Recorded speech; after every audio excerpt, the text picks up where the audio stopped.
The Forgotten Oath.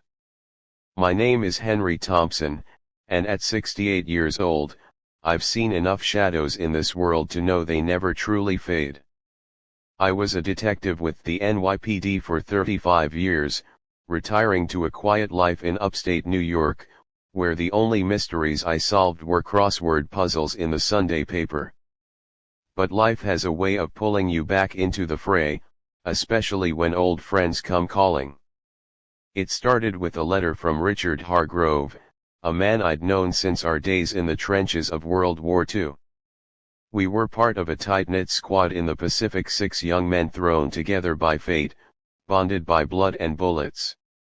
Richard, the charismatic leader, me, the sharp-eyed scout, Tom Ellis, the medic with a heart of gold, Frank Delaney, the tough Irish brawler, George Patterson, the intellectual strategist, and Victor Lang, the quiet engineer who could fix anything. The letter invited us all to his estate in rural Connecticut for a reunion. "It's been too long, old chaps," he wrote in his elegant hand. "Time to reminisce about the good times and bury the bad." I chuckled at that, bury the bad. If only he knew how literal that would become. Richard had made a fortune after the war in real estate, building an empire while the rest of us scraped by. His mansion was a sprawling Tudor-style affair, perched on a hill overlooking misty forests, the kind of place where secrets could hide in every alcove. I arrived on a crisp autumn afternoon in October 2024, the leaves turning gold and red like forgotten metals. Richard greeted me at the door, his once strong frame now leaning on a cane, but his eyes still sharp as a bayonet. "Henry, you old fox." "Still sniffing out trouble," he joked, clapping me on the back. One by one, the others arrived. Tom, now a retired doctor from Chicago, looking frail but cheerful.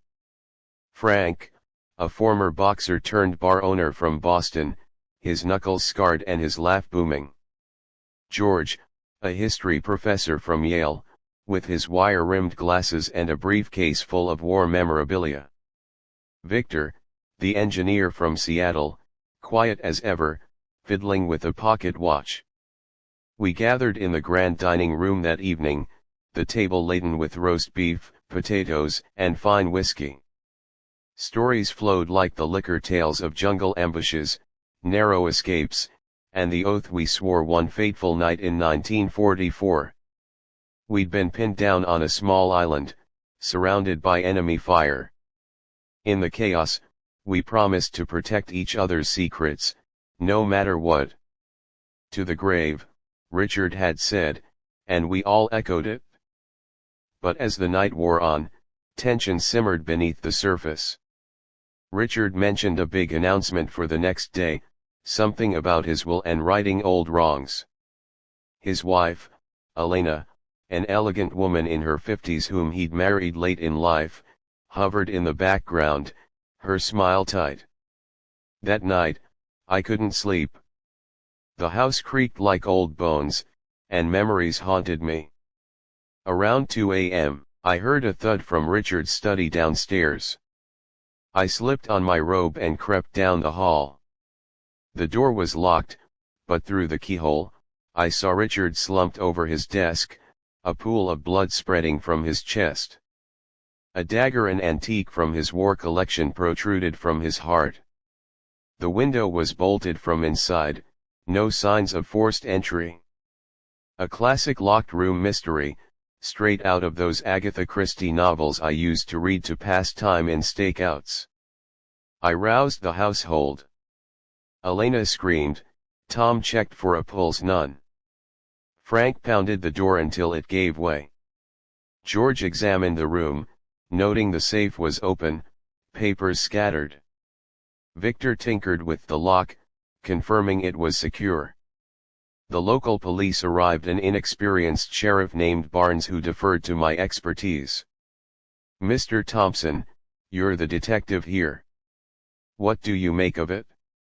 We were all suspects, trapped by a sudden storm that washed out the roads. No one could leave. I interviewed each one, piecing together alibis. Tom said he'd been in his room, nursing a headache with pills. Frank claimed he was smoking on the porch, but no one saw him. George was reading in the library, a book on World War II espionage open beside him. Victor said he was fixing a leaky faucet in his bathroom. Elena admitted to arguing with Richard earlier about money he'd been cutting her out of the will. As I dug deeper, secrets emerged. During the war, our squad had discovered a cache of Japanese gold on that island. We swore to leave it buried, but rumors persisted that someone had taken a share. Richard's wealth, was it from real estate or something else? Tom confessed he'd borrowed money from Richard years ago and never repaid it. Frank had a gambling debt, and Richard had bailed him out, but threatened to stop. George revealed he'd been writing a book exposing war myths, including our squad's heroics. Perhaps Richard wanted to silence him. Victor, the quiet one, had lost his family business and blamed Richard for bad advice. Then, a clue, a muddy footprint near the study window, matching Frank's boots. But Frank swore he hadn't been inside. Another, a poisoned glass of whiskey on the desk, but the dagger was the cause of death. Or was it Tom, the medic, suggested the dagger was post-mortem, the real kill from poison? Who had access to poison? Elena had rat poison in the kitchen. The plot thickened when I found a letter in Richard's safe, addressed to me, "Henry, if you're reading this, I'm dead." The oath was broken. The traitor among us is. It was torn, the name missing. Traitor during the war, one of us had leaked positions to the enemy for gold, causing deaths. We never found out who. Suspicion shifted. George had been captured briefly. Was he turned? Victor's engineering skills could have rigged a trap. But then, a twist, Elena was seen sneaking into Victor's room at night. An affair motive for both. As the storm raged, another attempt, someone tampered with my brakes when I tried to drive to town. Narrow escape. I gathered everyone in the drawing room, Christie style. The killer is among us, I declared. Accusations flew.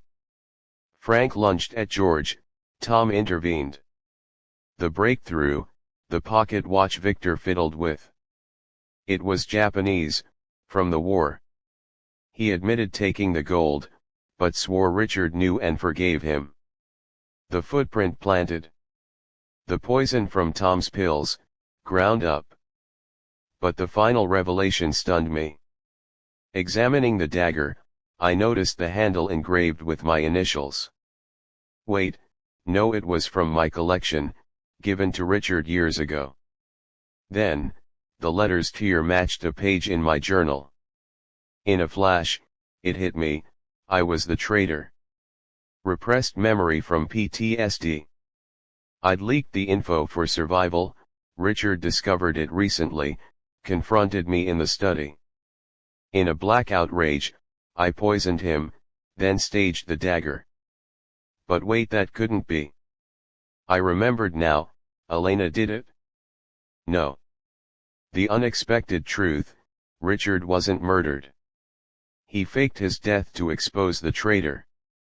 The blood was fake, the dagger retractable.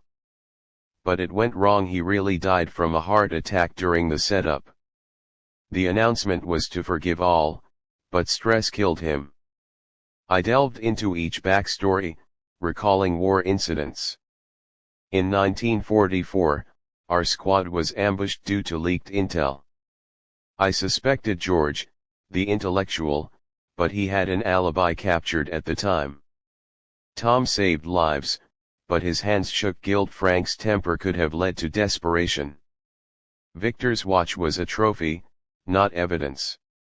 A hidden passage behind the bookshelf, Victorian house secret. Someone used it to enter the study.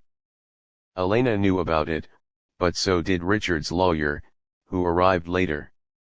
The motive, Richard's will left everything to the squad's loyal members, excluding the traitor. He knew who it was and planned to reveal it. In the climax, I accused Frank his boots, his debts. He confessed to stealing gold but not murder. Then, Tom broke down. He was the traitor, addicted to morphine during war, sold info for drugs. But he didn't kill Richard. The twist, Elena, not his wife, but his daughter from a war affair. She poisoned him to inherit, using the dagger to frame us. But the shock, Henry, was the father. The affair was with a nurse I loved. Richard raised her as his own to protect my reputation. He was going to tell me, but she overheard and killed him to keep the secret, fearing division of inheritance. The killer was Victor. Quiet Victor, who rigged a mechanism to stab Richard from afar using his engineering skills, through a hidden string in the chimney. Motive: Richard blackmailed him over the gold Victor stole, which funded his life. But the twist: Victor was Richard's half-brother, abandoned in youth, seeking revenge. The killer was Tom, the medic. He injected Richard with a lethal dose during a checkup, using war knowledge. Motive: Richard was going to expose Tom as a war criminal who euthanized wounded comrades to save resources. But the shock: I was one of those euthanized but survived, and Tom saved me, but Richard knew the truth. The true ending: the killer was me, Henry. Throughout the story, I hinted at memory gaps. In the end, I realize I killed him in a fit of rage over a war betrayal. Richard was the one who left me for dead to save himself. The narration was my confession, written as I awaited arrest. This story is my confession letter, read after my suicide in the house, making you, the listener, the detective who pieces it together.